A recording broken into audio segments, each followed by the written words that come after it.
German Shepherd was guarding an empty stroller in the middle of the road. What baby did next left everyone in tears. The story you are about to listen will leave you questioning everything you thought you knew about the connection between children and animals. What happens when a lost child and a mysterious dog share a secret that no adult can understand? If you enjoy this heart-wrenching tale, please like, share, and let us know where you're listening from. Rain pounded against Lucy Morgan's windshield as she drove through the winding roads of Pine Creek. The wipers fought a losing battle against the downpour, and she squinted through the blurry glass. Her shift at the hospital had been brutal. 12 hours of emergencies, one right after another. All she wanted was to get home, pour a glass of wine, and sink into her couch. A flash of movement caught her eye, something in the middle of the road. Lucy slammed on her brakes, the car skidding slightly on the wet asphalt before coming to a halt just feet away from what appeared to be a baby stroller. "What on earth?" she whispered, heartbeat thundering in her chest. The stroller sat abandoned in the middle of the road, rocking slightly in the wind. But what made Lucy's blood run cold wasn't the empty stroller. It was the German Shepherd circling it, hackles raised, teeth bared whenever the wind pushed the stroller even an inch. Lucy's fingers trembled as she reached for her phone. The dog's eyes locked with hers through the windshield, intelligent, almost human-like in their intensity. It wasn't aggression she saw there. It was protection. 911, what's your emergency? "I need help," Lucy said, her voice shaking. "There's an empty baby stroller in the middle of Pinewood Drive, near the entrance to Hollow Creek Forest. And there's a German Shepherd guarding it. I don't see a baby anywhere." "Ma'am, did you check if there's a baby in the stroller?" Lucy swallowed hard. "No, I can't get near it. The dog won't let anyone approach, but something's wrong. I just know it." She watched as the rain soaked the dog's fur, yet it remained steadfast, circling the stroller, occasionally looking toward the dark line of trees that marked the edge of Hollow Creek Forest. "We'll send a unit right away. Please stay in your vehicle, ma'am." Lucy hung up, but couldn't take her eyes off the scene. Lightning flashed, illuminating the road for a brief second. The stroller was expensive looking, with plush padding and a rain cover that had partially blown off. The dog's coat was muddy, but beneath the dirt, Lucy could see it was well groomed, not a stray. "Where's your family?" she whispered. As if hearing her, the dog's ears perked up, and it let out a series of urgent barks, not at her, but at the forest. The minutes crawled by as Lucy waited for help to arrive. She drummed her fingers against the steering wheel, debating whether to try approaching the stroller again. Just as she was reaching for her door handle, police lights flashed in her rearview mirror. 2 officers rushed out, rain slicking off their yellow ponchos. The German Shepherd's barking intensified, but it didn't attack. Instead, it ran a few steps toward the forest line, then back to the stroller, as if trying to communicate something. "Ma'am, please stay in your car," one officer called out, as Lucy rolled down her window. "Animal control is on the way." "There might be a baby," Lucy called back, her medical training making her anxious about precious minutes ticking by. The male officer approached slowly, hands out in a non-threatening gesture. The dog growled but didn't lunge. "Easy, boy," the officer said. "We're here to help." Just as he got within 10 feet of the stroller, the German Shepherd went wild, not with aggression, but with excitement. It ran full speed toward the tree line, then stopped, barking frantically before running back to the stroller. The officers exchanged confused glances. Lucy got out of her car, ignoring their warnings. The rain soaked through her scrubs immediately. "I think he wants us to follow him," she said. "Ma'am, please get back in your—" A sound cut through the rain and barking. Faint at first, then more distinct. A child's voice. "Max! Max, I'm here!"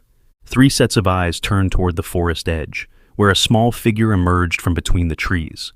A boy, no older than 5, drenched to the bone, his pajama bottoms caked with mud, his feet bare and scratched. His blonde hair was plastered to his forehead, but his eyes were clear and focused on the German Shepherd.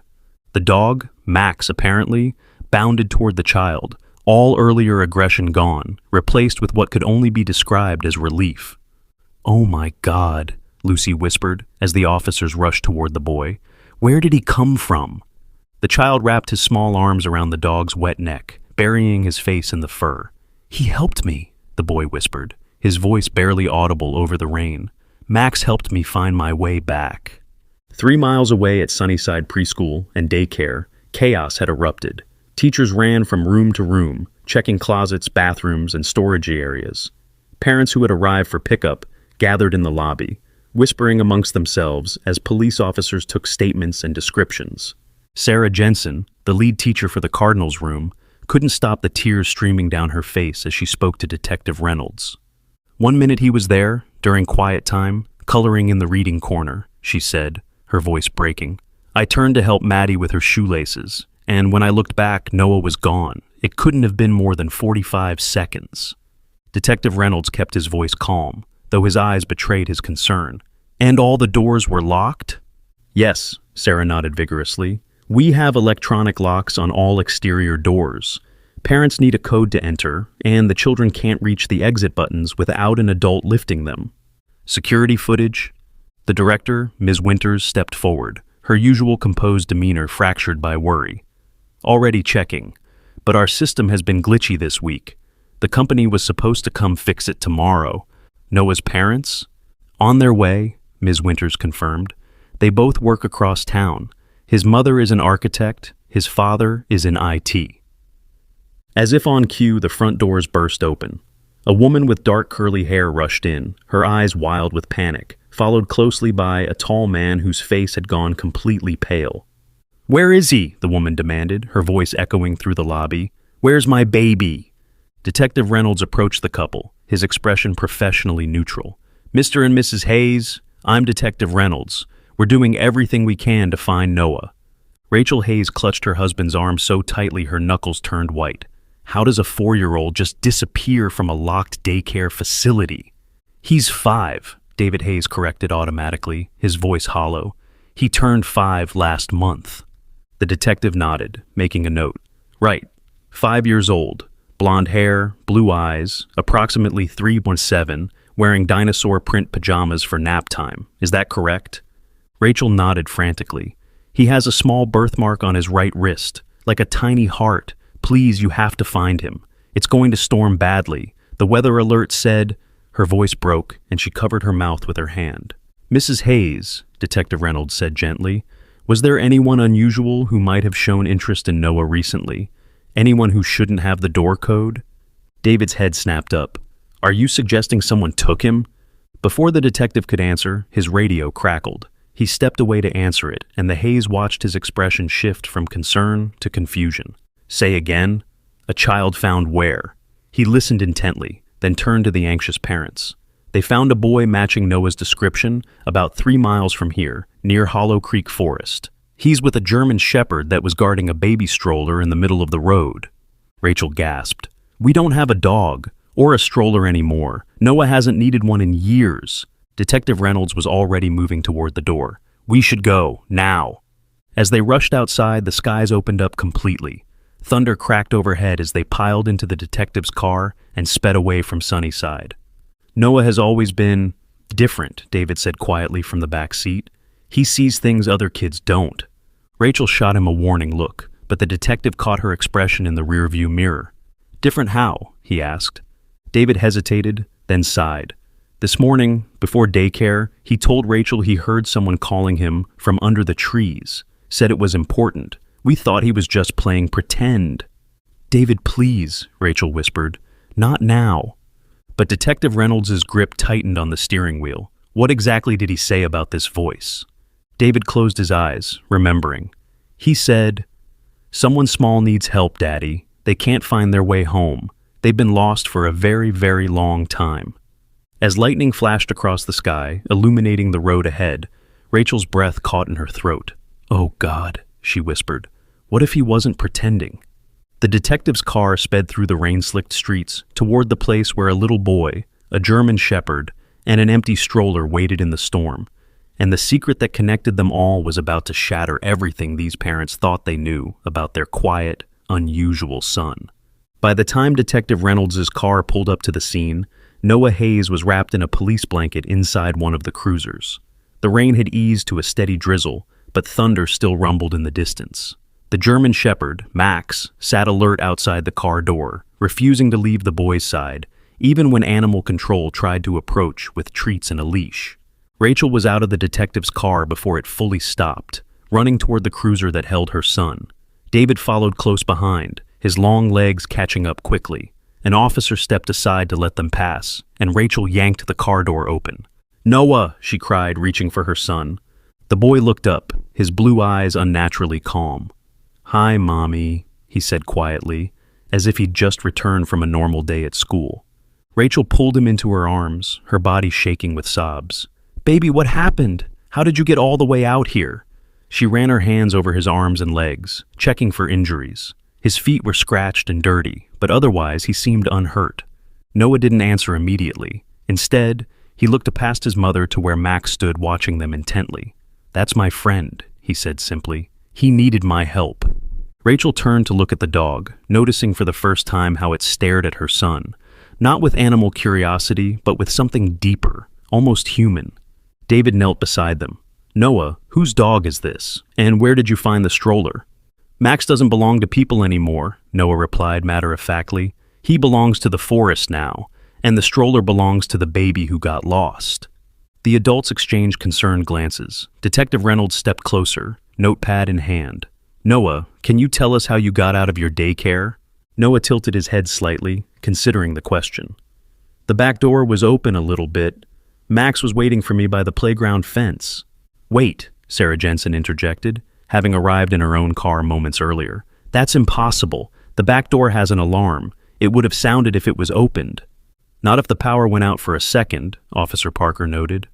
"We've had reports of brief outages all over town because of the storm." Detective Reynolds turned back to Noah. "You're saying this dog, Max, was waiting for you at your daycare? How did you know his name?" Noah's expression remained serene, almost eerily so for a child who had just been through such an ordeal. "He told me his name, in my head, like how he told me about the baby." Rachel's arms tightened protectively around her son. "Noah, honey, dogs can't talk."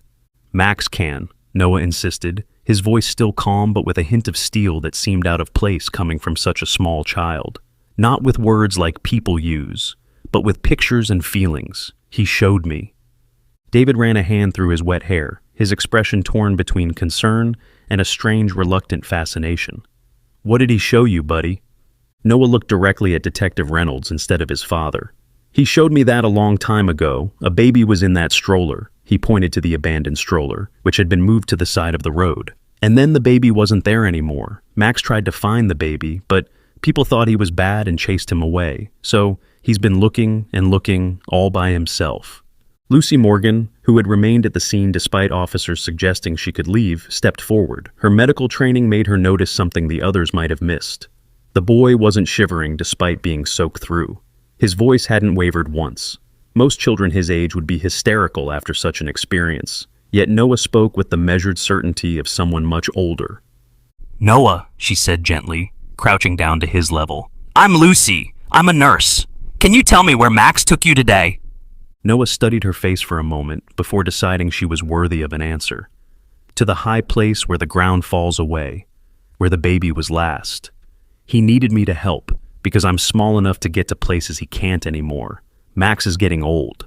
As if understanding he was being discussed, the German Shepherd padded closer, ignoring the wary looks from the officers. He stopped beside Noah and gently pressed his wet muzzle against the boy's cheek. "The high place?" Detective Reynolds repeated. "Do you mean the cliffs by Hollow Creek?" Noah nodded. "Where the ground is soft and the trees make a circle, where the vines grow like ropes." David's face paled. "Those cliffs are dangerous. There have been landslides there. How did you even know how to get there?"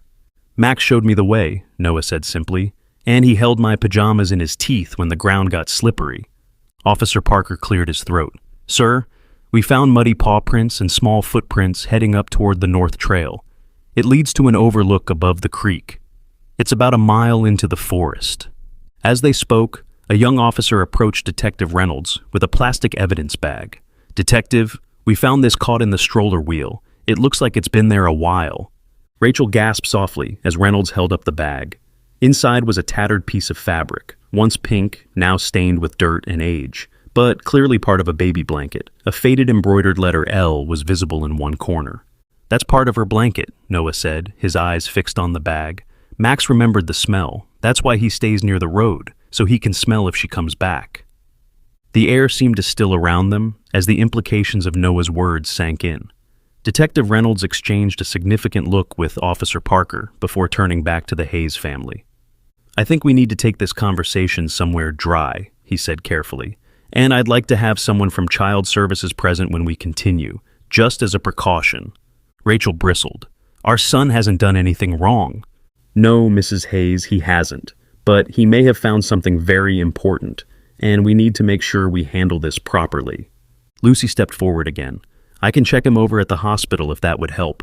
Make sure he's physically okay." Noah, who had been watching the adults with that unsettling calm, suddenly spoke up. "Max needs to come too. If he stays outside alone again, the bad man might find him." David frowned. "What bad man, Noah?" Noah's expression clouded for the first time. "The man who took the baby, the one who hurt Max when Max tried to stop him. Max has been hiding from him for a long, long time." A heavy silence fell over the group as rain continued to patter against the cruiser roof. Detective Reynolds closed his notebook with a snap. "The dog comes too," he said decisively. "I want to hear everything this boy has to say." As they prepared to leave, Noah wiggled free from his mother's arms and walked over to the stroller. Everyone watched as he placed his small hand on the empty seat, closed his eyes for a moment, then nodded as if confirming something to himself. "She's been waiting a long time," he said to no one in particular, "but now we can help her. Max says it's time." Behind him, the German Shepherd let out a soft whine that raised goosebumps on every adult present. Whether from the cold rain or from something more unsettling, no one could quite say. Something had been set in motion by this strange meeting of a boy and a dog, something that had begun long before today's storm. As Noah climbed into the back of his parents' car, with Max reluctantly allowed to join him, he looked out the window toward the dark line of trees that marked the edge of Hollow Creek Forest. For just a moment, his eyes seemed older than his 5 years, filled with a knowledge no child should possess. "She's closer now," he whispered to Max, who rested his head on the boy's lap. "I can feel her." David Hayes, climbing into the driver's seat, caught his son's words in the rearview mirror. He exchanged a worried glance with Rachel before starting the engine. "We'll figure this out," Rachel said softly, though whether she was reassuring her husband, her son, or herself wasn't entirely clear. Behind them, the abandoned stroller rocked gently in the wind, its empty seat now a haunting reminder of a mystery that had lain dormant for years, until a boy who could hear things others couldn't followed a dog who had refused to forget. Early the next morning, despite the protests of both his parents, Noah insisted on returning to the forest. The storm had cleared overnight, leaving behind a world washed clean, the morning sun glinting off wet leaves and puddles. Detective Reynolds had asked the Hayes family to come to the station first, where a child psychologist and a representative from Child Services waited. "I need to show you where Max took me," Noah said, his voice quiet but firm as he sat in the station's family room. He hadn't let the German Shepherd out of his sight since their reunion, and now Max lay at his feet, alert and watchful. Dr. Fiona Barnes, the child psychologist, smiled warmly at Noah. "And we'd like to understand what happened yesterday, Noah, but first, could you tell me more about how you met Max?" Noah stroked the dog's head absently. "I didn't meet him yesterday. I've known him for a long time. In my dreams." Rachel and David exchanged worried glances. This was news to them. "In your dreams?" Dr. Barnes prompted gently. Noah nodded. "He's been trying to find me for years. He says I'm the only one who can help because I can hear him, and because I'm small enough." "Small enough for what, honey?" Rachel asked, trying to keep her voice steady. Noah looked up at his mother with those unsettlingly calm eyes. "Small enough to reach the place where the baby fell." The room went silent. Detective Reynolds, who had been observing from the doorway, stepped forward. "Noah, are you saying a baby fell somewhere in the forest?" "Not fell," Noah corrected. "Was dropped. The bad man dropped her when Max bit him. That's how Max got hurt." He pointed to a scarred area on the dog's hind leg that none of the adults had noticed before. "The bad man kicked him really hard and took the stroller away, but he didn't get the baby. She was already gone." Dr. Barnes maintained her professional composure, though her pen hovered motionless above her notepad. "And when did this happen, Noah?" Noah shrugged. "A long time ago, before I was born.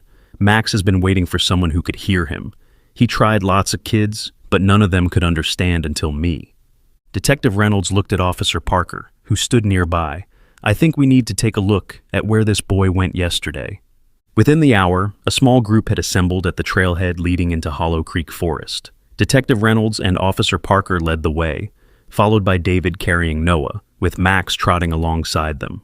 Rachel walked with Dr. Barnes, while 2 additional officers brought up the rear. They'd left the social worker back at the station, promising to return for a formal interview afterward. "This way," Noah pointed, directing them off the main trail onto a barely visible deer path. The ground was still muddy from yesterday's rain, making the going slow. "Are you sure this is safe?" Rachel called from behind, watching her husband carry their son deeper into the trees. "Max says it's okay now," Noah replied. "The bad man doesn't come here anymore. He thinks the baby is gone forever." After 20 minutes of careful hiking, with Max sometimes getting ahead and waiting impatiently for the humans to catch up, they reached a small clearing. Above them, the trees thinned out, revealing a steep rise that led to what the locals called Hollow Point, a rocky outcropping that overlooked the creek far below. "Up there," Noah pointed. Detective Reynolds frowned. "That's pretty steep, son. Are you sure that's where you went yesterday?" Noah nodded. "Max helped me. He pulled me up with his teeth when it got too slippery." Officer Parker shone his flashlight on the muddy slope. "There are fresh tracks here, small footprints and paw prints, just like the boy said." David set Noah down, and immediately the boy took Max's collar. "Show them," he whispered to the dog. As if understanding perfectly, Max began leading Noah up the slope, choosing a path that zigzagged to avoid the steepest parts. The adults followed cautiously, with Officer Parker documenting everything with his body camera. At the top, the forest opened onto a small plateau. One side dropped away sharply to the creek below, a good 50-foot drop onto jagged rocks. The other side was bordered by thick brush and a circle of unusually large pine trees. "This is it," Noah said, his voice hushed with reverence. "The circle of trees, where the ground ate the baby." Detective Reynolds surveyed the area with professional detachment, though his expression betrayed his unease. "What do you mean, the ground ate the baby, Noah?" Instead of answering, Noah walked toward the center of the circle, where a depression in the earth formed a shallow bowl. Max followed closely, sniffing the ground with intense focus. "Here," Noah said, pointing to the depression. The ground was soft from rain, like yesterday. The bad man was holding the baby, but Max jumped up and bit his arm. He demonstrated with a grabbing motion toward his own small arm. The bad man dropped the baby, and she rolled down into this hole. It was bigger then, Max says, full of old water and mud. She disappeared into it. David's face had gone pale.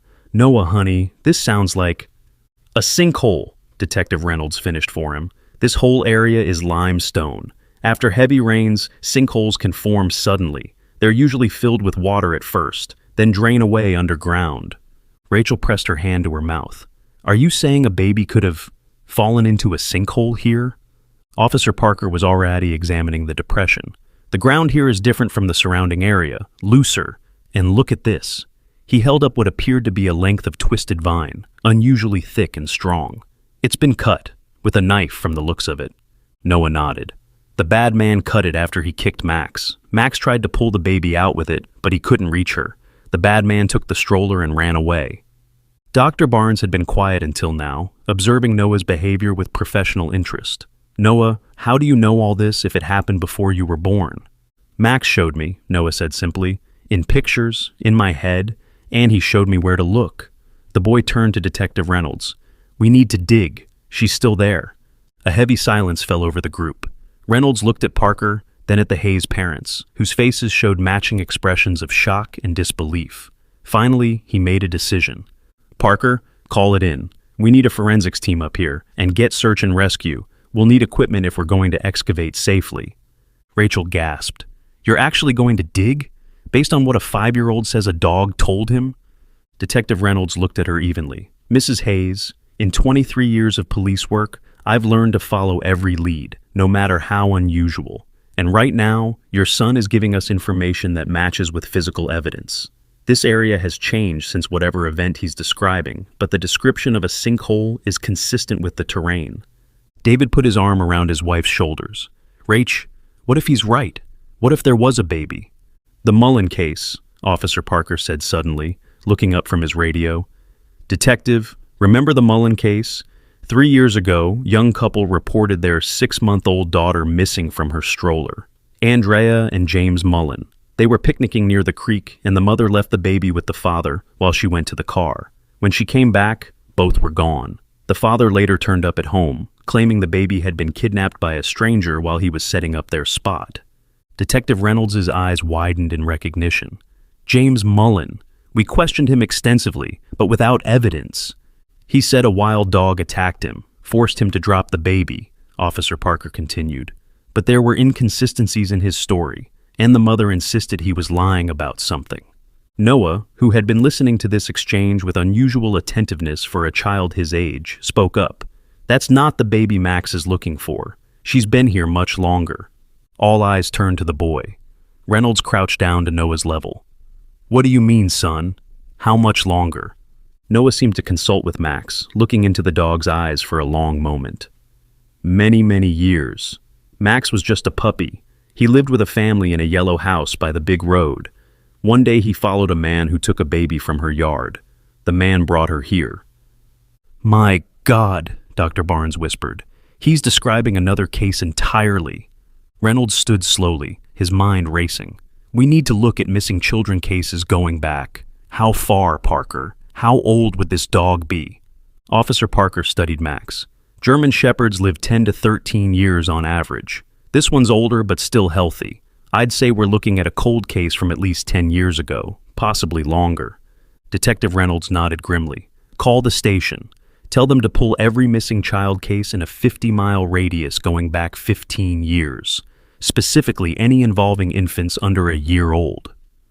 While the adults were distracted by this revelation, Noah had wandered to the edge of the depression with Max. The boy knelt down and began digging with his small hands, the dog joining him with powerful paws that sent dirt flying. Noah! Rachel cried, rushing forward. Stop that! But before she could reach him, Noah had already pulled something from the loosened earth. He held it up, his expression solemn. It was a small, filthy object, so caked with dirt that it took the adults a moment to recognize it. A baby's sock, tiny, once pink, with a ruffled edge. This was hers, Noah said. There's more down deeper. Max can smell her. Detective Reynolds took the sock carefully, placing it in an evidence bag that Parker handed him. I think we've seen enough, he said quietly. Parker, get that forensics team up here now, and make sure they bring ground-penetrating radar. If there's anything down there... Rachel had gone very still, staring at her son with a mixture of awe and terror.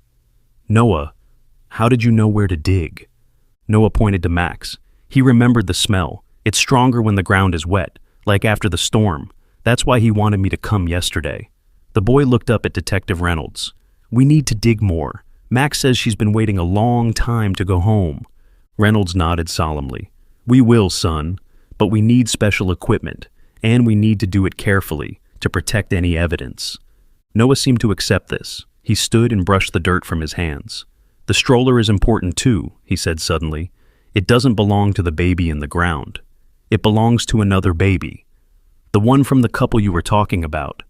Parker and Reynolds exchanged shocked glances. You mean the Mullen case? Parker asked. Noah shrugged. I don't know their name, but Max says the same bad man took both babies. He left the stroller on the road yesterday so we would find it, so we would know the babies are connected. The implications of this statement hung heavy in the clearing. If what Noah was saying was true, they weren't looking at one case, but potentially two, separated by years, but connected by the same perpetrator. David stepped forward and picked up his son. I think that's enough for today. Noah needs rest. To everyone's surprise, Noah didn't protest. He simply laid his head on his father's shoulder, suddenly looking every bit the tired 5-year-old he was. Max can stay with the spot, he murmured. He's good at guarding. As if understanding, the German Shepherd sat down firmly at the edge of the depression, his posture alert and protective. Detective Reynolds nodded. We'll have officers here round the clock, and we'll take good care of Max. As they made their way back down the slope, Noah already half asleep in his father's arms, Rachel fell into step beside Dr. Barnes. What's happening to my son? She whispered. How can he know these things? Dr. Barnes watched Noah thoughtfully. There are many things we don't understand about the human mind, Mrs. Hayes, especially children's minds. They're more open in some ways than adults, more receptive. You think he's actually communicating with that dog? I think, Dr. Barnes said carefully, that your son has a genuine gift for empathy and intuition. Whether that extends to actual communication with animals is beyond my expertise to say. But what's clear is that he's connected to something important here, something that might bring closure to a family that's been waiting a very long time. Behind them, at the top of the slope, Max remained motionless, guarding the spot where, if Noah was to be believed, a lost child had been waiting to be found for more than a decade. The news about the stroller in the road and the discovery at Hollow Point spread through Pine Creek like wildfire. By afternoon, the local paper had picked up the story, and by evening, regional news vans had arrived, setting up camp outside the police station, where Detective Reynolds was scheduled to give a press conference. Meanwhile, at the Hayes home, Rachel answered the door to find a woman she didn't recognize, slim, with auburn hair streaked with premature gray, and eyes that held a kind of desperate hope that made Rachel's heart clench. "Mrs. Hayes," the woman said, her voice trembling slightly, "I'm Andrea Mullen. I believe your son found my daughter's stroller yesterday." Rachel hesitated, remembering Detective Reynolds' warning not to discuss the case with anyone, but the raw pain in Andrea Mullen's eyes made it impossible to turn her away. "Please, come in," she said, stepping aside. They sat in the living room, where Noah was playing quietly with building blocks. Max had been temporarily taken to the veterinarian for a thorough examination and documentation of his old injuries, much to Noah's dismay. But the boy had finally relented when Detective Reynolds promised the dog would return by evening. "Thank you for seeing me," Andrea said, perched on the edge of the sofa as if ready to flee at any moment. "The police wouldn't tell me much, but when I heard a stroller had been found near Hollow Creek, I just knew it was Lily's." Rachel nodded sympathetically. "I understand they confirmed it was yours." "Yes." Andrea's hands twisted in her lap. "It was custom made, with an engraving on the handle. James, my ex-husband, bought it before she was born." Her voice caught. "I've been looking for her for 3 years. The police. They suspected James, but there was never enough evidence. He always claimed a wild dog attacked him, and a stranger took advantage of the chaos to grab Lily." Noah, who had been quietly arranging his blocks in a circle that resembled the formation of trees at Hollow Point, looked up suddenly. "It wasn't a wild dog," he said clearly. "It was Max, and there was no stranger, just the bad man." Andrea's head snapped toward Noah, her eyes widening. "What did you say, sweetheart?" Rachel started to intervene. "Noah, honey, maybe you shouldn't," but Noah continued, his gaze fixed on Andrea with that same eerie calm he'd shown at the clearing. "And Max bit the bad man because he was hurting the baby. The bad man kicked Max really hard and threw the baby. Then he took the stroller and ran away." Andrea's face had gone completely white. "How could you possibly know?" "The German Shepherd," she whispered, a terrible recognition dawning in her eyes. "James came home with a bite on his arm. He said it was from a wild dog, but it was a clean bite, not a ragged one. The police said it looked more like a domestic dog attack." She stared at Noah. "And his leg was bruised. He said he fell running away from the dog, but—" "He was lying," Noah said simply. "Max knows."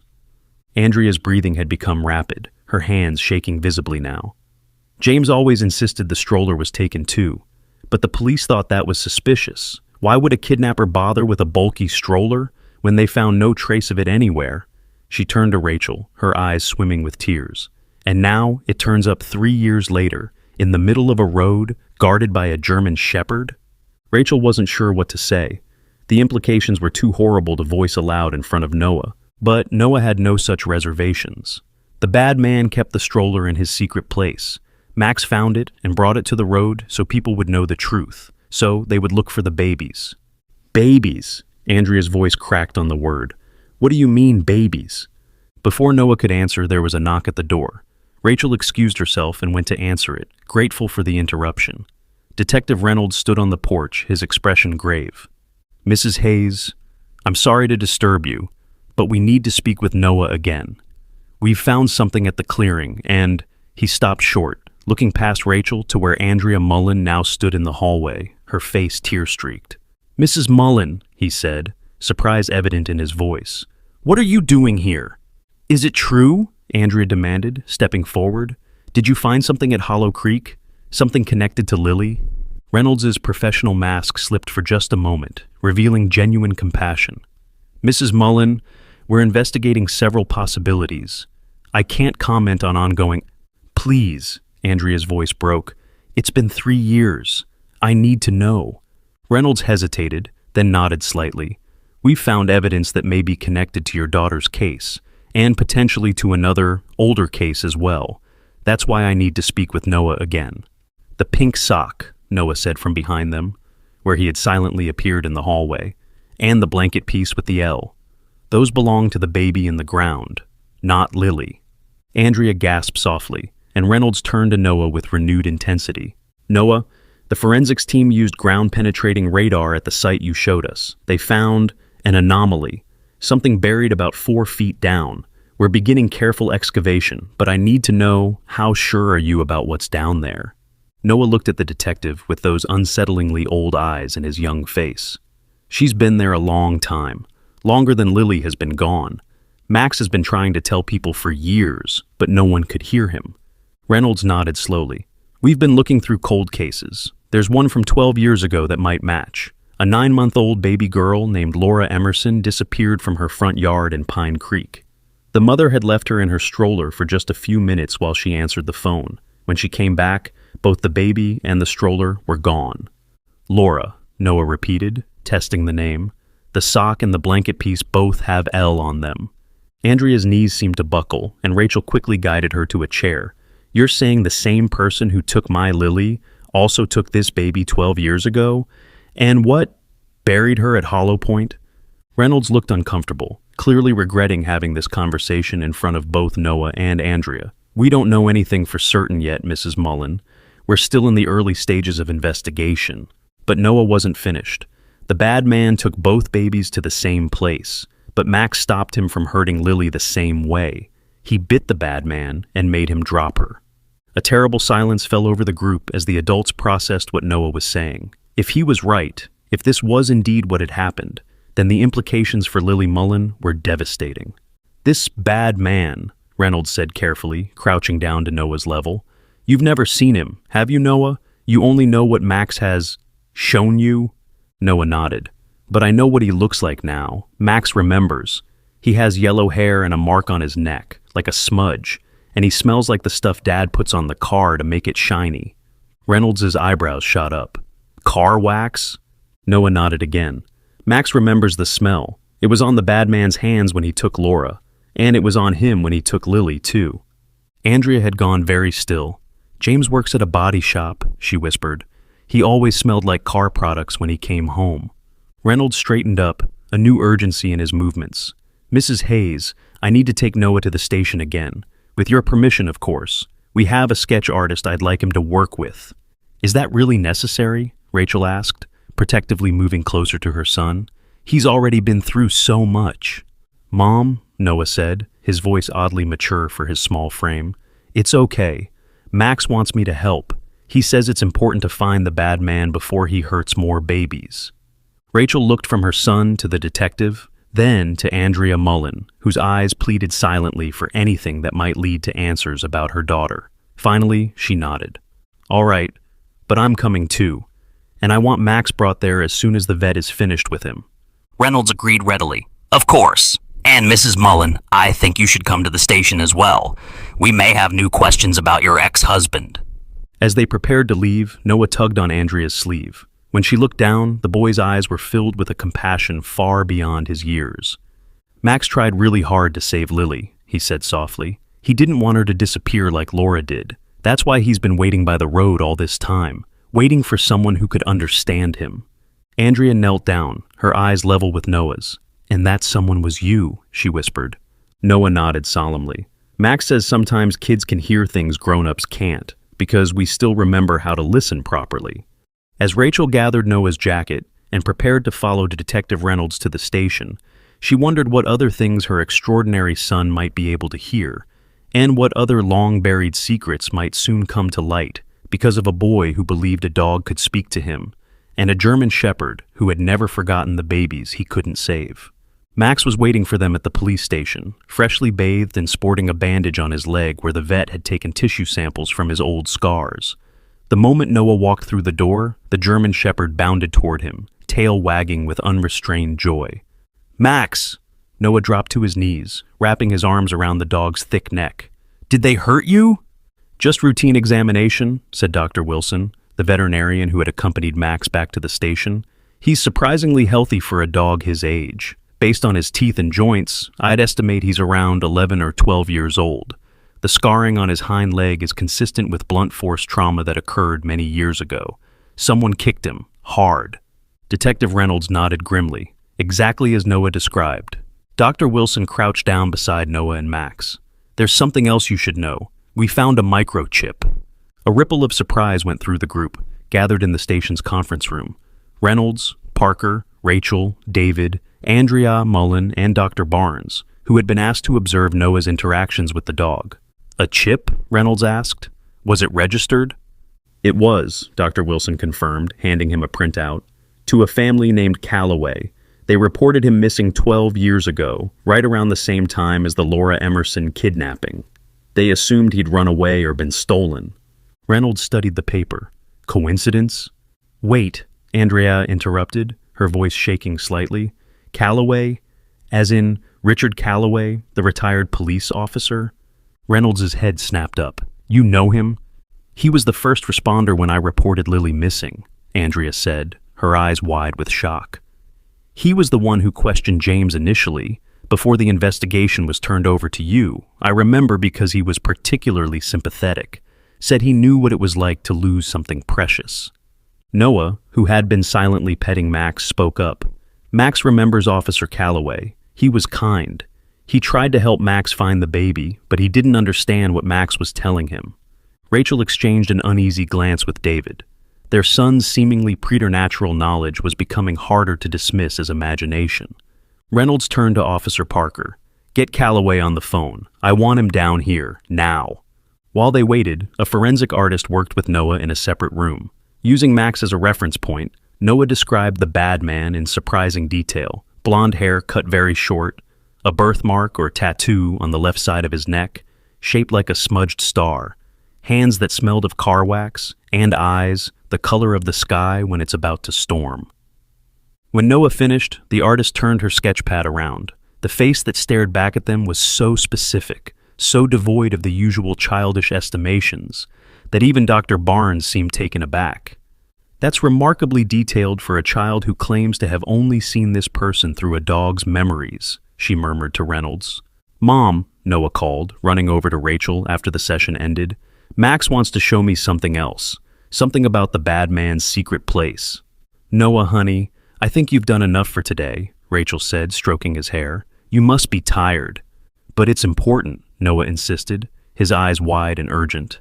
"Max says the bad man keeps special things from the babies he takes, to remember them by.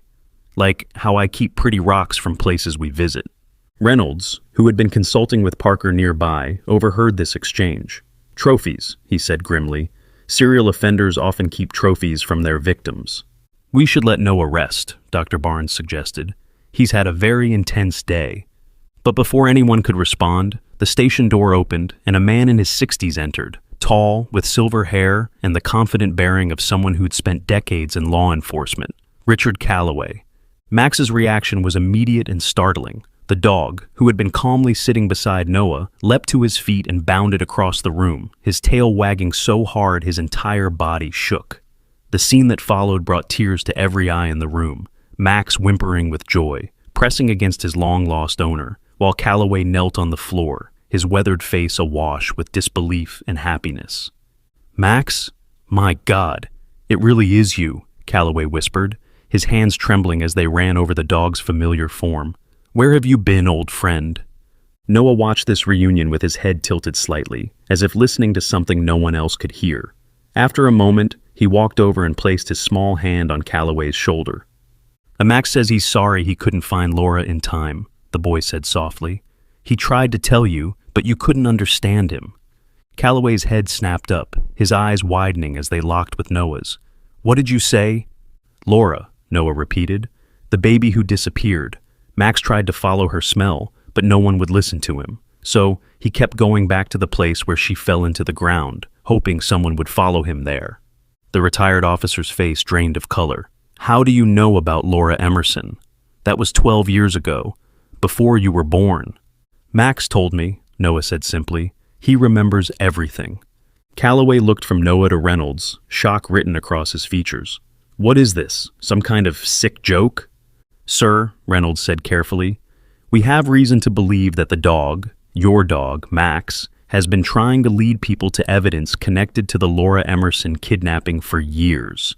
Yesterday, he finally succeeded when he led Noah Hayes to a location at Hollow Creek, where we've found physical evidence that may be connected to the case. What kind of evidence? Calloway demanded, his arms still wrapped protectively around Max.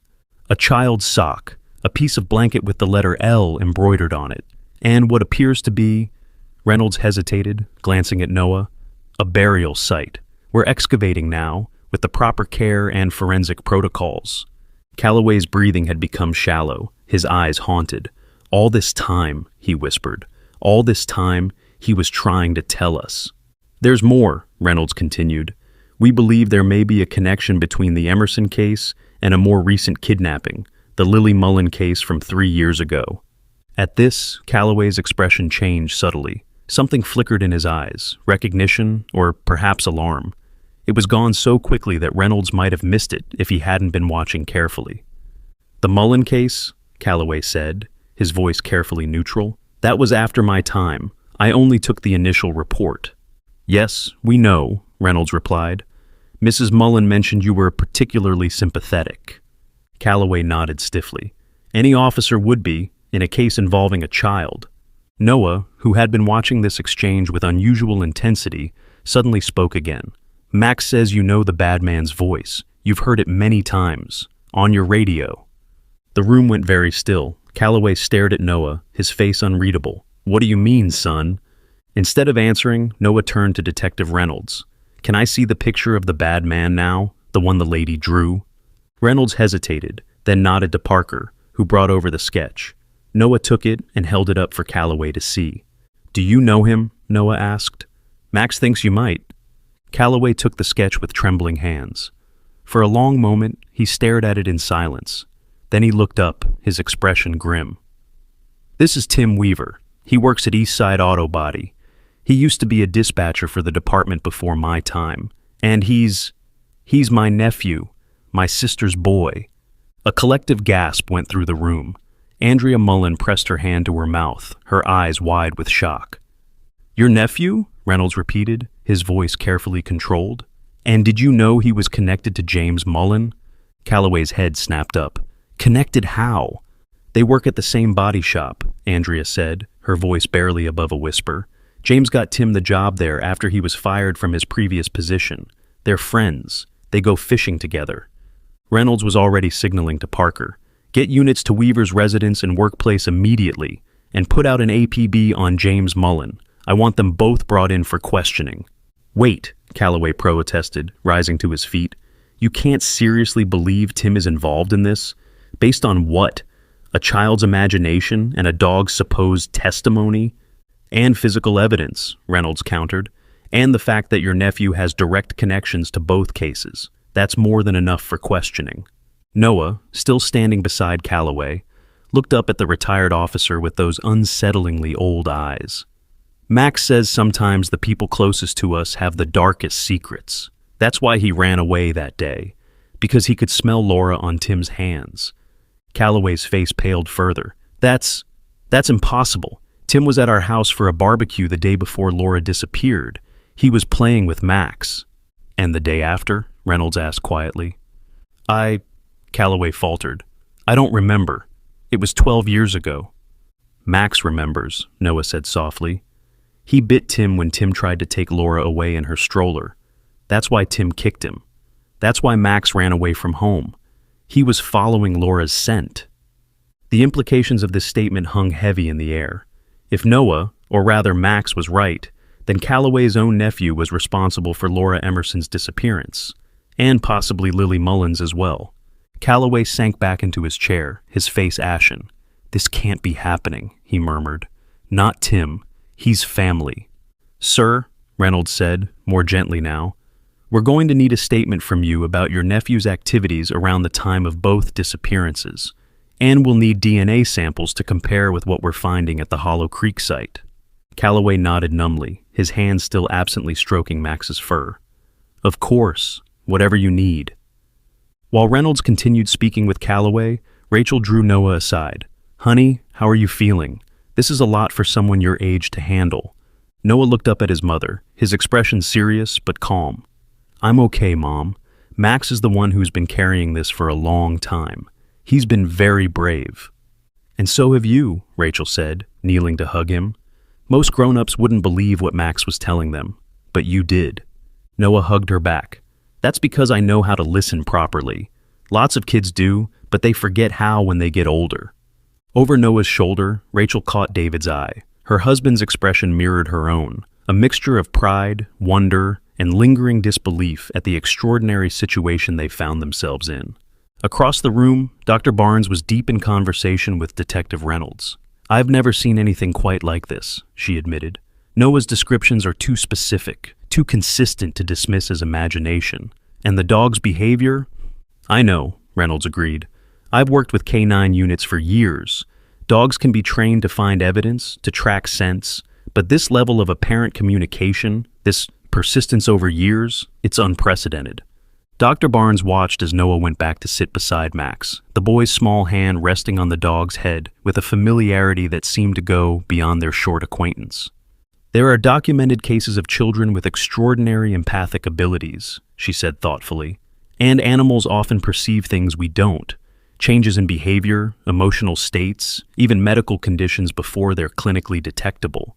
Is it so far-fetched to think that a particularly sensitive child might be able to interpret a dog's memories and intentions? Before Reynolds could answer, Officer Parker burst back into the room, his expression urgent. We've got a problem. Tim Weaver didn't show up for work today. His apartment's empty. Looks like he packed in a hurry. And James Mullen is also missing. Andrea gasped. Missing? What do you mean missing? His roommate says he left early this morning, took a bag with him, said something about a fishing trip. Noah stood up suddenly, his small body tense. The lake house, he said clearly. That's where they're going, where they took Lily. All eyes turned to the boy. Reynolds approached slowly. What lake house, Noah? Max remembers Tim talking about it. A house by the water where no one would bother them, where the bad man keeps his special things from the babies. Reynolds turned to Calloway. Does your nephew have a lake house? The retired officer shook his head. Not that I know of, but my sister, his mother, had a cabin on Lake Sutter. Tim used to go there as a kid. After she died, it sat empty for years. I don't even know if he kept it. Lake Sutter, Reynolds repeated, already reaching for his radio. Parker, get the address of that cabin and call for backup. If Weaver and Mullen are there. Noah interrupted, his voice suddenly urgent. We need to hurry. Max says the bad man will try to run away again, like he did with Laura and Lily. Reynolds hesitated, looking at the boy's serious face, then at Max, who had risen to his feet, his posture alert and ready. A decision formed in his mind, one that went against protocol, against his better judgment, and yet somehow felt right. Mrs. Hayes, he said to Rachel, I need to ask something unusual. Would you allow Noah to accompany us to this location? At a safe distance, of course. If Max really does have some connection to these events, he might help us locate evidence. And Noah seems to be the only one who can interpret his signals. Rachel's immediate instinct was to refuse, to protect her son from any further involvement in this dark, confusing case. But before she could speak, Noah looked up at her with those eyes that seemed too old for his face. I need to go, Mom, he said quietly. Max has been waiting a long time to finish this, to make it right, and he needs me to help. David put his hand on Rachel's shoulder. We'll both go, he said. We won't let Noah out of our sight. Rachel looked from her husband to her son, then to Max, who was watching her, with an intelligence that was impossible to dismiss. Finally, she nodded. All right, she said, but Noah stays in the car, with us, at all times. He does not approach the cabin or any potential crime scene. Is that clear? Reynolds nodded gratefully. Absolutely clear, Mrs. Hayes. Your son's safety is our priority. As they prepared to leave, Calloway approached Noah one last time. The retired officer knelt down, bringing himself to the boy's level. Noah, he said, his voice thick with emotion, if what you're saying is true, if my nephew really did these terrible things, then I owe you and Max more than I can ever repay. You've done what I couldn't do for 12 years. Follow the trail to the truth. Noah studied Calloway's face with that same unsettling directness. Max says it's not your fault, he said finally. Sometimes the people we love the most are the ones we see the least clearly. Calloway's eyes filled with tears. He placed a gentle hand on Max's head, then stood and turned to Reynolds. I'm coming too, he said firmly. If Tim is involved in this, I need to see it with my own eyes. Reynolds nodded his understanding. Sometimes, the hardest truths were the ones we had to witness for ourselves.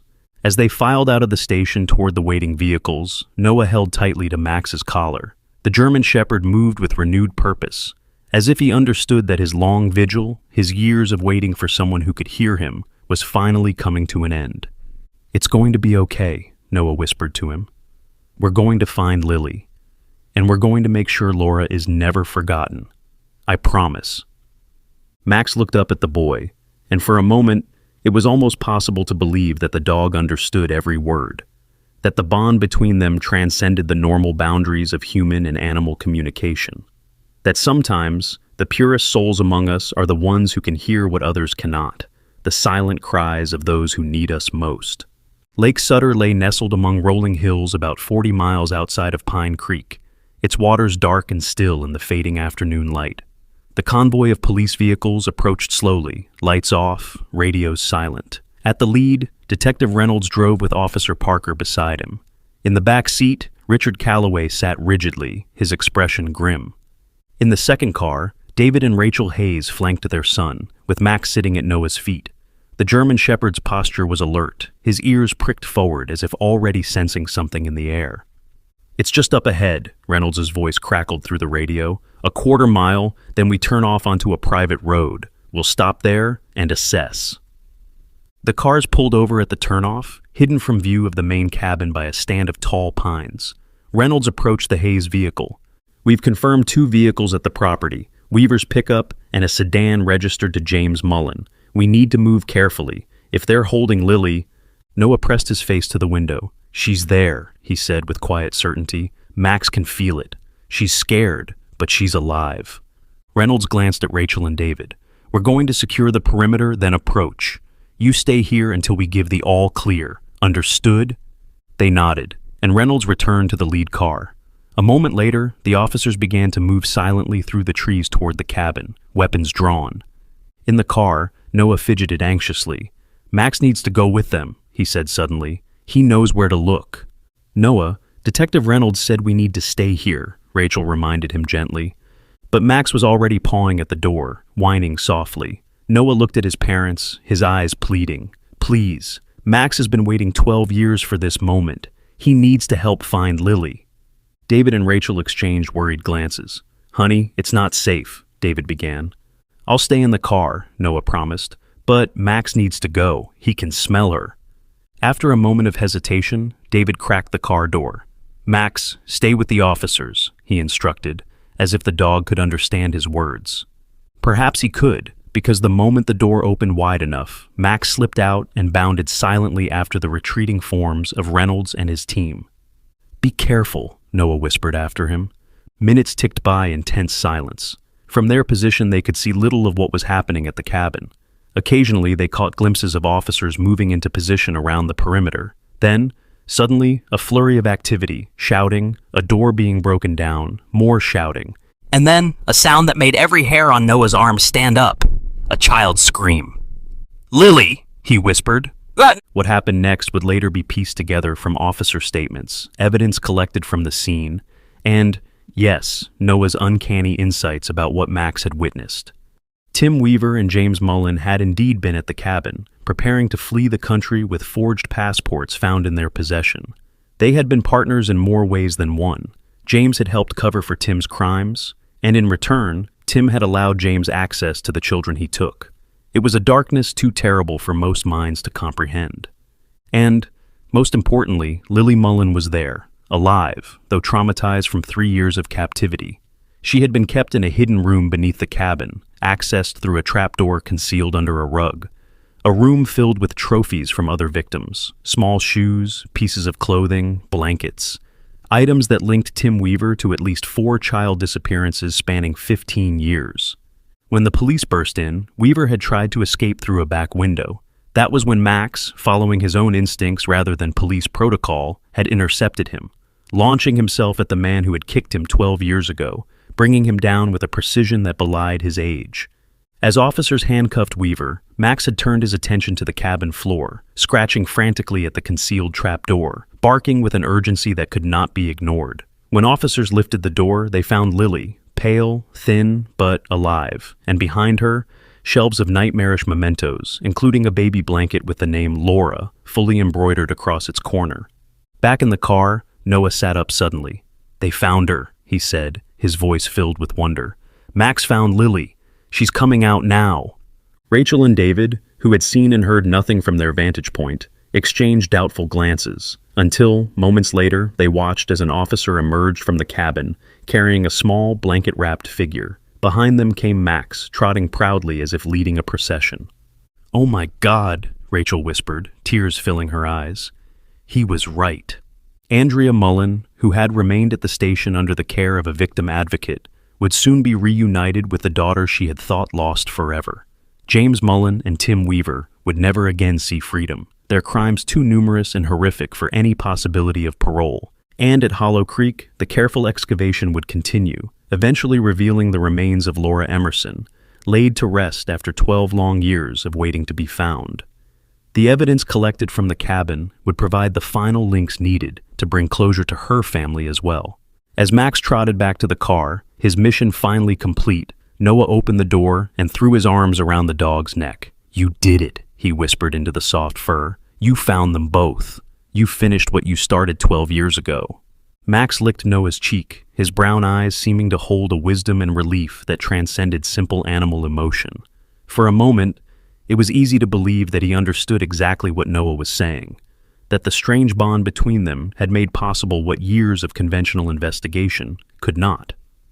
"Noah," David said softly, watching his son with the dog, "how did you know? How could you possibly have known all these things?" Noah looked up at his father, his expression serene. "I told you, Dad. Max told me. I just knew how to listen." As police lights flashed across the darkening landscape, and officers secured the scene of one of Pine Creek's longest-standing mysteries, a boy and a dog sat together in peaceful communion. Two souls who had, against all odds, found a way to bridge the silence between species to right a wrong that had haunted them both, though in very different ways. And somewhere, in whatever place holds the spirits of those who leave this world too soon, little Laura Emerson could finally rest in peace, knowing that the loyal guardian who had tried to save her had, in the end, brought her justice, with the help of a boy who could hear what others could not. 6 months later, Noah Hayes sat on the front porch of their house, his homework spread across the wooden steps. Beside him, Max dozed in the afternoon sun, occasionally opening one eye to check on his young companion. The German Shepherd had officially become part of the Hayes family after Richard Calloway, devastated by his nephew's crimes, had asked if they would care for Max permanently. "He belongs with Noah," Calloway had said, his voice thick with emotion. "They understand each other in a way I never could." The transition hadn't been without its challenges. Max suffered from nightmares, just as humans do, often waking in the middle of the night, whimpering and searching for Noah. But slowly, with patience and love, the dog was learning to be a pet again, rather than a guardian carrying an impossible burden. Noah had changed too. His parents had noticed how he would sometimes pause in the middle of conversations, his head tilted as if listening to something they couldn't hear. When they asked about it, he would simply say, "Max is telling me something," and that had become normal in their household. "Noah, honey, come inside," Rachel called from the doorway. "There's someone here to see you." Noah looked up from his math homework to see Andrea Mullen walking up their front path, holding the hand of a little girl with curly brown hair and bright blue eyes. Lily was 6 now, having spent her 4th, 5th, and 6th birthdays in captivity. But with intensive therapy and her mother's unwavering love, she was slowly becoming the child she was meant to be. "Hi, Mrs. Mullen," Noah said, standing up politely. "Hi, Lily." Lily hung back shyly behind her mother, but her eyes were fixed on Max, who had lifted his head at their approach. Lily wanted to meet Max properly, Andrea explained, her voice still sometimes catching when she spoke of the dog who had saved her daughter. "She's been asking about him every day since we got back from our vacation."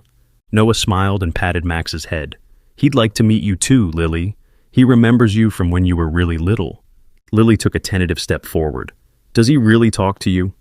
Not with words like people use, Noah explained patiently. But yes, he talks to me. He uses pictures and feelings, like how you might draw something instead of writing it down. Lily nodded solemnly, as if this made perfect sense. Children, Noah had learned, were much more accepting of things that adults found impossible to believe.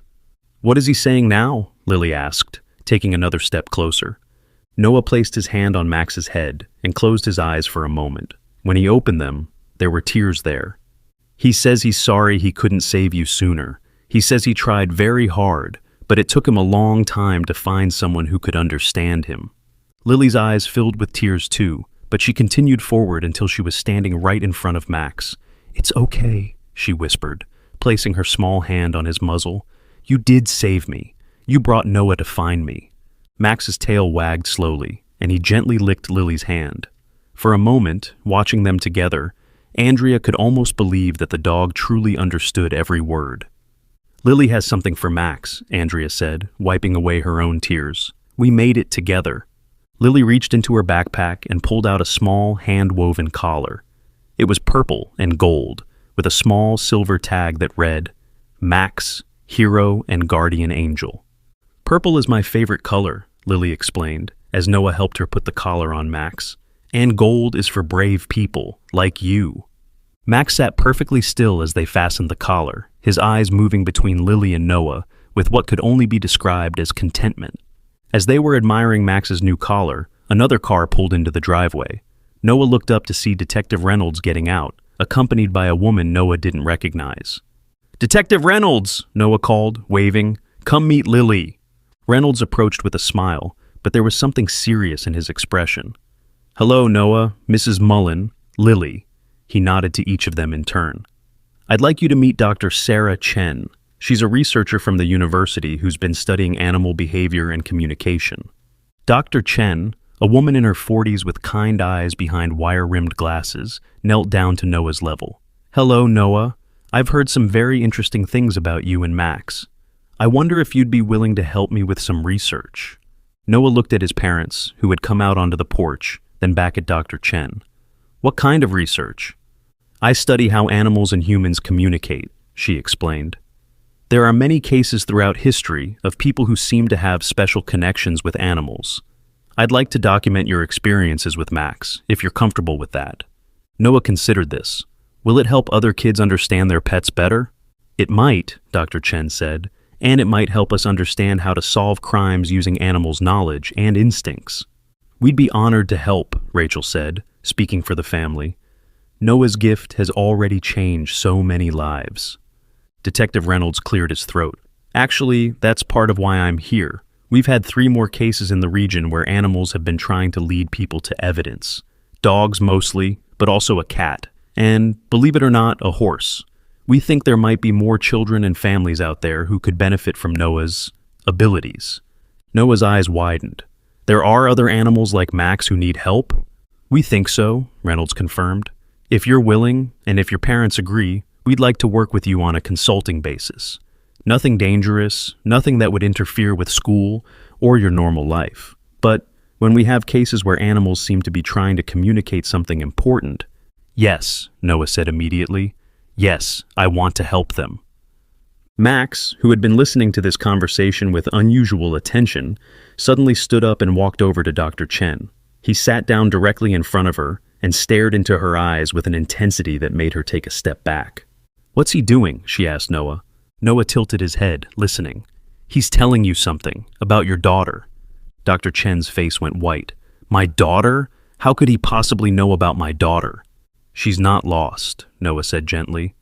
"But she's been very sad. Max says she has a pet rabbit who has been trying to tell her something important, about where her grandmother hid something before she died." Dr. Chen's hand flew to her mouth. "Patches," she whispered. "My daughter's rabbit, Patches. Ever since my mother died last year, Emma has been insisting that Patches is trying to show her something in my mother's garden. We thought she was just grieving, trying to find ways to feel close to her grandmother. Patches knows where your mother buried something special for Emma," Noah continued. his voice taking on that strange, mature quality it had when he was interpreting Max's communications. She did it the day before she went to the hospital. She wanted Emma to find it when she was older, but she never got the chance to tell her. Dr. Chen sat down heavily on the porch steps. This is impossible, but my mother did love to bury little treasures for Emma to find. Time capsules, she called them. Max says you should let Emma follow Patches tomorrow morning, when the sun is bright. In the corner of the garden where the roses grow, there's a metal box buried there with Emma's name on it. Dr. Chen looked from Noah to Max, then back again. If this is true, she began. It is, Noah said simply. Max can feel it. Animals remember things differently than people do. They remember with their whole bodies, not just their minds. And sometimes, they remember things that happen near them, even if they weren't there to see it. As if to emphasize Noah's point, Max walked over to the corner of the Hayes' front yard and began digging in a specific spot. Within moments, he had unearthed a small metal toy car, rusted but still recognizable. That's impossible, David said, staring at the toy. We've lived here for 3 years. How could he know there was something buried there? Noah walked over and picked up the toy car. It belonged to the little boy who lived here before us. Max says he buried it there the day before his family moved away. He was going to come back for it, but he never did. Rachel and David exchanged amazed glances. They had indeed purchased the house from a family with a young son, but they'd never met the child or heard this story. We should return it to him, Noah said matter-of-factly. Max says he's grown up now, but he still thinks about this car sometimes. Dr. Chen stood up slowly, her scientific mind struggling to process what she had just witnessed. Noah, would you and Max be willing to work with me on a long-term study? I think what you're doing could revolutionize how we understand animal cognition and communication. As long as it helps people and animals, Noah agreed, and as long as Max wants to do it.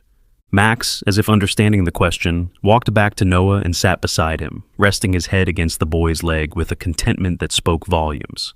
Detective Reynolds smiled. I think we have our answer. Noah, you and Max have already helped solve cases that had been cold for years. I have a feeling this is just the beginning. As the afternoon wore on, more visitors arrived. Richard Calloway came by with a special dog treat he'd made for Max, his way of maintaining a connection with the pet he'd given up for Noah's sake. The Emerson family, Laura's parents, stopped by to thank Noah once again for giving them the closure they'd needed for 12 years. And as the sun began to set, Noah found himself surrounded by people whose lives had been touched by his unusual gift, the ability to hear what animals had been trying to tell humans all along. It's not just me, Noah said as they all gathered on the porch, watching Max play with Lily in the front yard. Lots of kids can do this. We just forget how to listen as we get older. But maybe, if we try harder, we can remember. Dr. Chen, who had spent the afternoon taking notes and asking questions, looked up from her notebook. You really believe other children have this ability? Noah nodded. Max says there are lots of animals out there waiting for someone to hear them. Dogs who know where missing people are, cats who can sense when someone is sick, horses who remember things their owners need to know. We just have to learn how to listen properly. As if summoned by Noah's words, a small tabby cat appeared at the edge of the yard. It sat down and began meowing repeatedly, its eyes fixed on Dr. Chen. That's Mrs. Patterson's cat from down the street, Rachel said. Oliver. He's usually very shy around strangers. Noah walked over to the cat and knelt down. After a moment, he looked up at Dr. Chen with surprise. He knows you, he said. He says you helped save his brother 3 years ago, at the animal hospital where you used to work.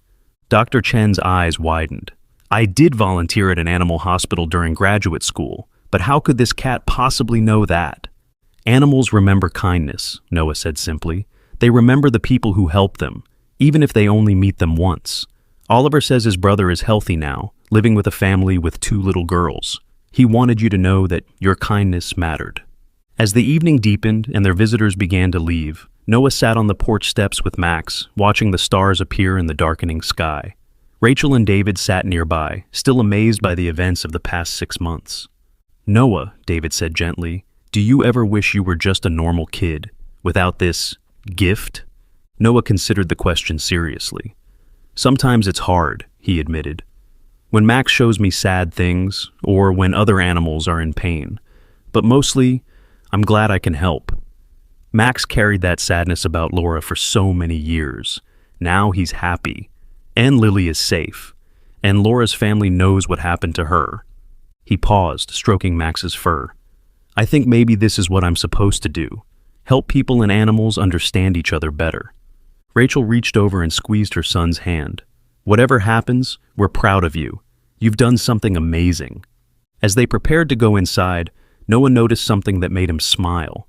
In the yard, fireflies were beginning to dance in the warm air, and Max was watching them with the simple joy of a dog who no longer carried the weight of unsolved mysteries. Max says the fireflies are celebrating, Noah said softly. They're happy that the sad story finally has a happy ending. David and Rachel exchanged a look over their son's head. Whether or not animals could truly communicate with humans, whether or not Noah's gift was real in the way adults understood reality, one thing was undeniable. Their son had brought peace to a dog who had waited 12 years for justice, reunited a mother with her lost daughter, and given closure to families who had been searching for answers. And perhaps, in the end, that was the only reality that truly mattered. The story that began with a German shepherd guarding an empty stroller had become something much larger, a tale of loyalty, love, and the unbreakable bonds between those who protect and those who need protection. It was a reminder that sometimes the most important truths come not from what we can see or prove, but from what we're willing to hear when we open our hearts to listen. As Noah Hayes tucked himself into bed that night, with Max curled up on the floor beside him, he whispered a quiet thank you to the dog who had chosen him, trusted him, and taught him that the language of love transcends all barriers, even the ones between species.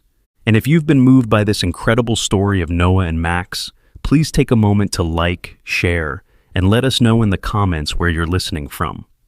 Stories like this remind us that miracles can happen when we believe in the impossible, and that sometimes the most powerful voices are the ones that speak without words. The bond between Noah and Max continues to this day, with both of them working alongside Dr. Chen and Detective Reynolds to help solve cases and reunite families. Because sometimes, the greatest gift we can give is simply learning how to listen, really listen, to those who need us most.